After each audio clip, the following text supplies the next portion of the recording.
Assalamualaikum warahmatullahi wabarakatuh. Nama saya Melinda dari kelas A3 R1 Akuntansi. NPM saya 19020013.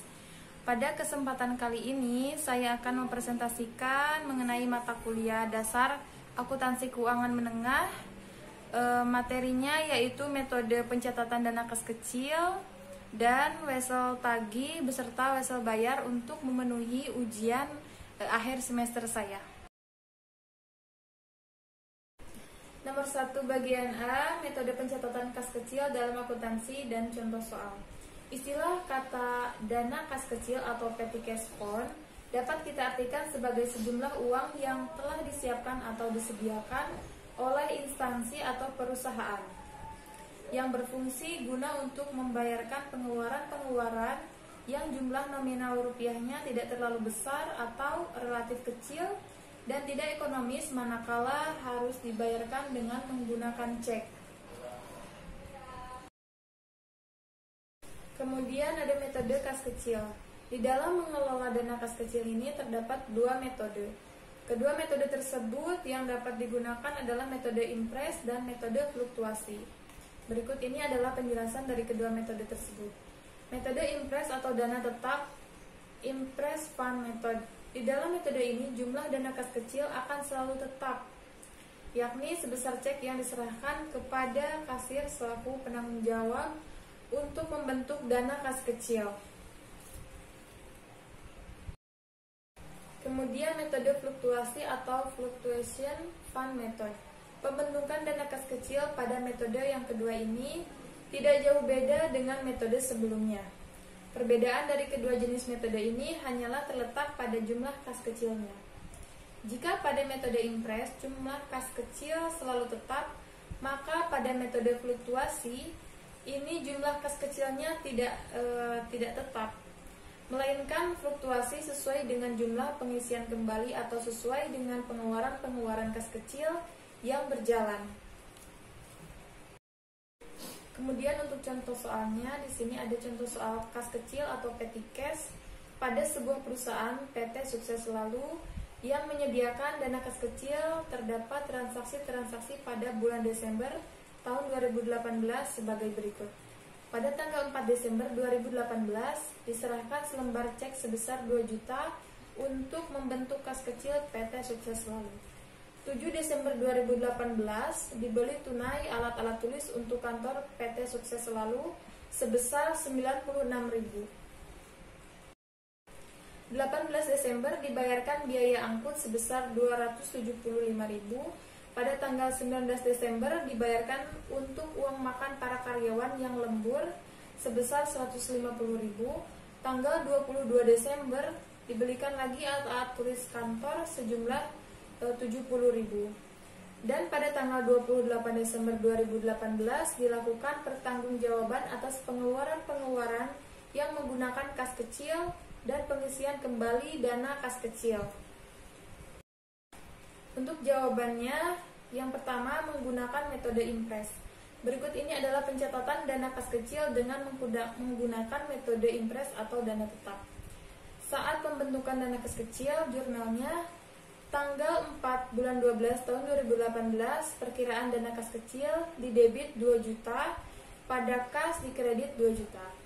Saat pengisian kembali dana kas kecil, tanggal 28 bulan 12 tahun 2018, perkiraan perlengkapan kantor di debit 96.000, biaya pengangkutan di debit 275.000, uang makan di debit 150.000, perlengkapan kantor di debit 70.000, pada kas di kredit 591.000. Setelah dilakukan pengisian kembali dana kas kecil sejumlah 591.000, maka jumlah keseluruhan kas kecil kembali menjadi 2 juta, sama seperti saat pembentukan dana kas kecil. Kemudian untuk yang kedua, jawaban menggunakan metode fluktuasi. Pencatatan kas kecil dengan menggunakan metode fluktuasi. Pencatatan kas kecil ini mengharuskan semua jenis transaksi tersebut harus dicatat ke dalam buku kas kecil seperti berikut. Saat pembentukan dana kas kecil, tanggal 4 bulan 12 tahun 2018, perkiraan dana kas kecil di debit 2 juta, pada kas di kredit 2 juta. Saat terjadi transaksi langsung dicatat dalam buku kas kecil. Pembelian alat tulis kantor. Tanggal 7 bulan 12 tahun 2018, perkiraan perlengkapan kantor di debit 96.000, pada kas kecil di kredit 96.000. Pembayaran biaya angkut. Tanggal 18 bulan 12 tahun 2018, perkiraan biaya pengangkutan di debit 275.000, pada kas kecil di kredit 275.000. Pembayaran uang makan lembur karyawan. Tanggal 19 bulan 12 tahun 2018, perkiraan uang makan di debit 150.000, pada kas kecil di kredit 150.000. Kemudian pembelian alat tulis kantor tanggal 22 bulan 12 tahun 2018, perkiraan perlengkapan kantor di debit 70.000, pada kas kecil 70.000. Kemudian pada saat pengisian kembali dalam metode fluktuatif ini tergantung pada kasir pemegang kas kecil, apakah akan menambahkan atau mengisi jumlah dana kas kecilnya. Jadi manakala kasir meminta pengisian saldo kas kecil sebesar 700.000, maka jumlah saldo pada kas kecil akan berubah menjadi 2.109.000. Saldo ini sudah tentu berbeda dengan pembentukan dana kas kecil awal sebesar 2 juta. Nah, berikut ini adalah ringkasan pencatatan transaksi yang terjadi pada kas kecil dan saat penambahan saldo kas kecil oleh kasir. Tanggal 4 perkiraan terima saldo dana kas kecil. Di saldo itu ada 2 juta. Tanggal 7 perkiraan perlengkapan kantor di kredit 96.000, kemudian di saldonya menjadi 1.904.000. Tanggal 18 biaya pengangkut di kredit 275.000, kemudian di saldonya menjadi 1.629.000. Tanggal 19 uang makan lembur di kredit 150.000, di saldonya menjadi 1.479.000. Kemudian tanggal 22 perlengkapan kantor di kredit 70.000, di saldo menjadi 1.409.000.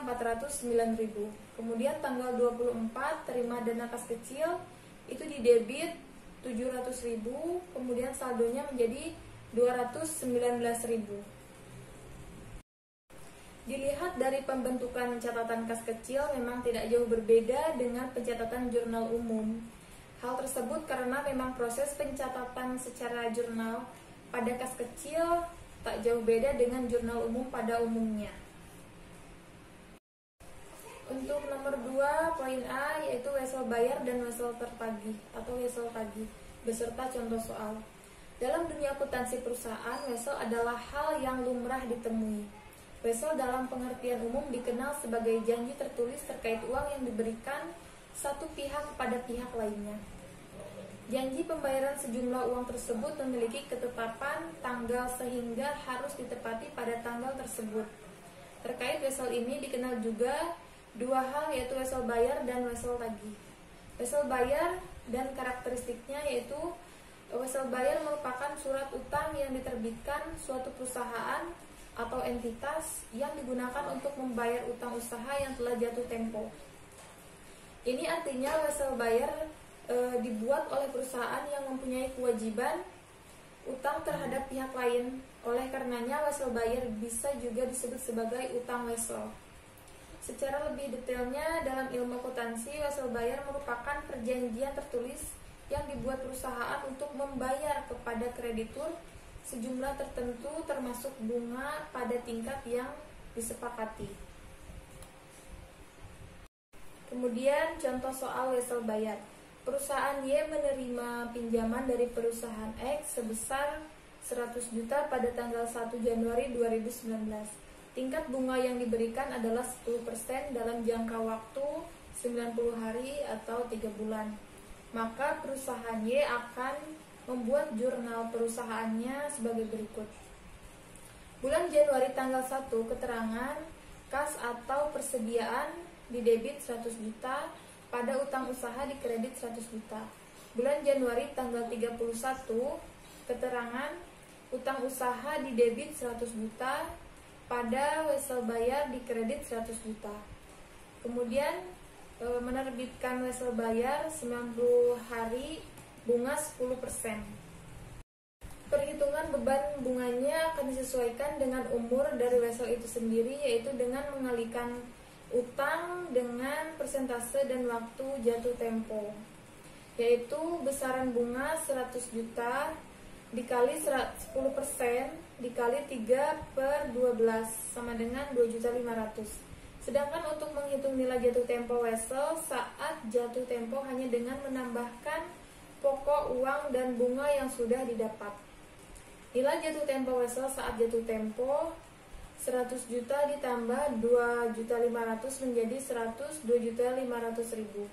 Selanjutnya nilai ini dimasukkan pada jurnal wesel. Bulan April tanggal 1, keterangan wesel bayar di debit 100 juta, beban bunga 2.500.000, pada kas di kredit menjadi 102.500.000. Membayar pokok dan bunga yang telah jatuh tempo. Kemudian wesel tagih dan karakteristiknya. Wesel tagih adalah pernyataan tertulis tentang jumlah utang dari suatu perusahaan. Wesel tagih menjadi dokumen piutang yang dikeluarkan oleh pihak perusahaan lain yang belum bisa dibayar pada saat penyerahan barang. Oleh karenanya, wesel tagih ini bisa juga disebut dengan piutang wesel. Jurnal wesel tagih disajikan dari sudut pandang pemberi pinjaman. Seperti pada pengertian wesel bayar yang sudah disampaikan di atas, jelas bahwa jenis wesel tagih dibuat dari sudut pandang sang pemberi pinjaman atau pihak yang menerima pembayaran. Dengan kata lain, wesel tagih akan menjadi dasar bukti piutang pada perusahaan pemberi pinjaman. Kemudian wesel tagih bertambah di sisi debit. Wesel tagih akan bertambah di sisi debit. Hal ini jelas lantaran karakter wesel tagih yang merupakan perjanjian dari suatu pandang pemberi pinjaman. Artinya pemberi pinjaman akan mendapat tambahan debit seperti layaknya kas dan pendapatan. Selanjutnya, wesel tagih termasuk aktiva. Berbeda dengan wesel bayar, wesel tagih termasuk aktiva. Hal ini tidak terlepas dari alasan bahwa wesel tagih merupakan hal yang akan diterima perusahaan. Artinya posisinya sama seperti kekayaan perusahaan. Kemudian contoh soal wesel tagih. Menggunakan contoh kasus seperti pada wesel bayar, berikut contoh dari wesel tagih untuk pembuatan jurnal yang dibuat oleh perusahaan pemberi pinjaman. Perusahaan X memberikan pinjaman kepada perusahaan Y sebesar 100 juta pada tanggal 1 Januari 2019. Tingkat bunga yang diberikan adalah 10% dalam jangka waktu 90 hari, yaitu 3 bulan. Maka perusahaan X akan membuat jurnal perusahaannya sebagai berikut. Bulan Januari tanggal 1, keterangan piutang usaha di debit 100 juta, pada penjualan di kredit 100 juta. Pada bulan Januari tanggal 31, wesel tagih di debit 100 juta, pada piutang usaha di kredit 100 juta. Kemudian perhitungan beban bunganya sama seperti pada wesel bayar, yaitu besar bunga 100 juta dikali 10% dikali 3/12 sama dengan 2.500.000. Begitupun menghitung nilai jatuh temponya, yaitu 100 juta ditambah 2.500.000 menjadi 102.500.000. Selanjutnya nilai ini dimasukkan pada jurnal wesel. Bulan April tanggal 1, keterangan kas pada debit 102.500.000, pada pendapatan bunga 2.500.000 di kredit, pada tagihan di kredit 100 juta. Menerima pelunasan dan bunga yang telah jatuh tempo. Demikian penjelasan saya, mohon maaf apabila banyak kekurangan, semoga bermanfaat untuk teman-teman semuanya. Jangan lupa like, share, subscribe juga, komen apa kekurangan dan kritisi apa saran dari kalian. Wabillahi taufiq wal hidayah. Wassalamualaikum warahmatullahi wabarakatuh.